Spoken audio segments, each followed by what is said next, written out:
I am now approaching my 12th birthday after my birth from above. And we are told we will not return to the kingdom of God, raised to the level of God the Father, until we are born from above. And birth from above and resurrection coincide. Man awakens within his skull, and he comes out of that skull to find the infant wrapped in swaddling clothes. And the witnesses, the three witnesses present to the event, he is unseen by the witnesses because he is spirit. He is God. It is God being born. Born this time not of blood, nor of the will of the flesh, nor of the will of man, but of God. So God is giving birth to himself, raising himself to higher levels of his own being. So all the sons come down into this world, and they go back after they have completed the journey, and they can't get back until they are born from above, as told us in the 3rd chapter of John. You, a master of Israel, and you do not know, unless you are born from above, you cannot enter the kingdom of God. And do you not know, as Moses lifted up the serpent in the wilderness, so must the Son of Man be lifted up? And that is a literal fact. In the same serpentine manner, you are lifted up. And when you take off the garment after these experiences, and they are four mighty, peculiar, supernatural experiences, after the four, you will remain, and you will tell it until that moment in time when you depart. Not restored anymore to life, not restored. You are now in the kingdom, clothed in your garment of glory. You are sheer power, sheer wisdom, and yet all guided and motivated by love, for God is love. You do not exercise that power in any manner save motivated by love. You do not exercise your divine wisdom in any way save by love. For love embraced you before the whole thing started. There is no transforming power in death, as we call death here. None. About 15 or 20 years ago in Barbados, my wife and I, that is the little family of three, my little girl, we were there for maybe 4 or 5 months. There was a couple from Trinidad.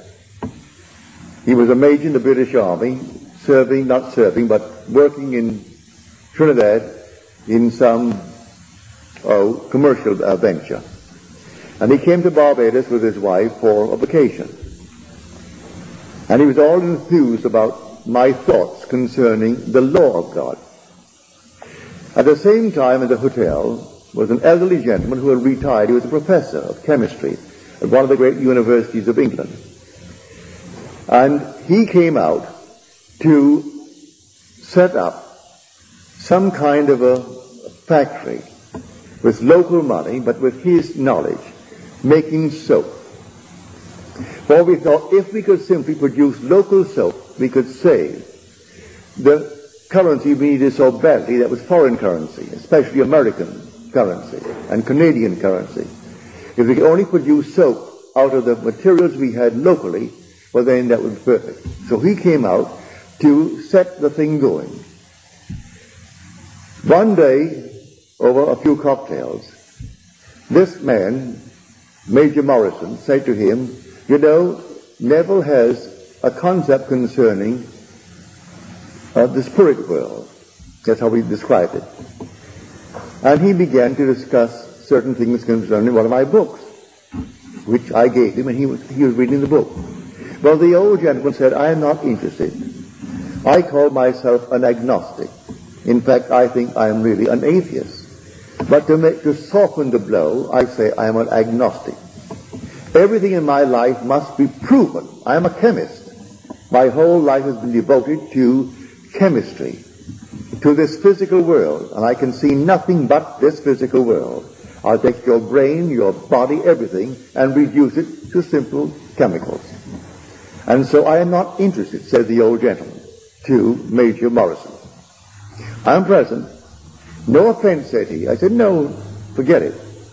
You're here to do a job, and undoubtedly you'll do a wonderful job, and give us a local factory that we can make our own soap and save foreign currency.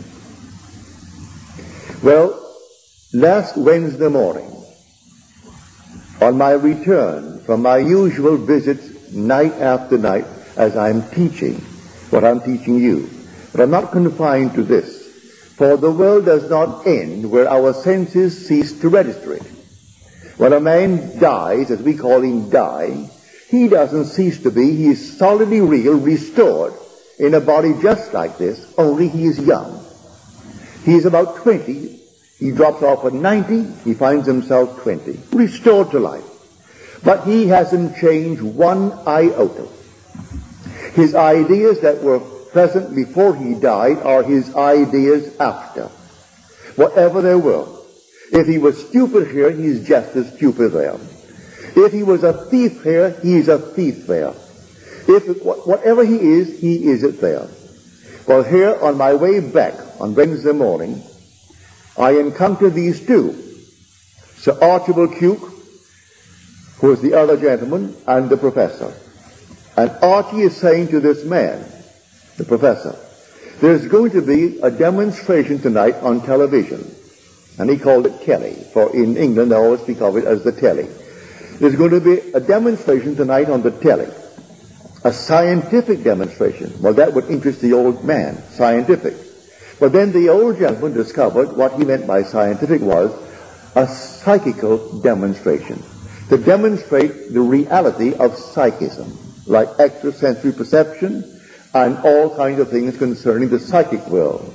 Well, the old man turned, as he would, sour. It meant nothing to him. But here is Archie, the same Archie. He is all completely, I would say, moved emotionally because it's coming on tonight. And that's exactly what he always wanted. While he was here, though a very able accountant, he had a big business in Barbados, taking care of all the big businesses and closing their books for them and advising them. But he was vitally interested in psychism. He was a very devout Methodist. In spite of the fact that he smoked, he was a chain smoker, which the Methodists abhor, and he could drink anyone under the table. Still, he called himself a devout Christian and a good Methodist. The other one was the atheist or the agnostic.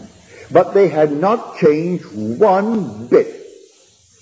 One is still interested in these things and the other is not. One is still the scientist and they don't even know that they have departed this section of time. They do not know because no one dies. God is the God of the living and nothing dies. Because it doesn't die. How can you tell a man when you're looking at him and you're talking to him, don't you know I went to your funeral? He'll laugh at you. What funeral? Well, I went to your funeral. I saw them put you down into the little grave.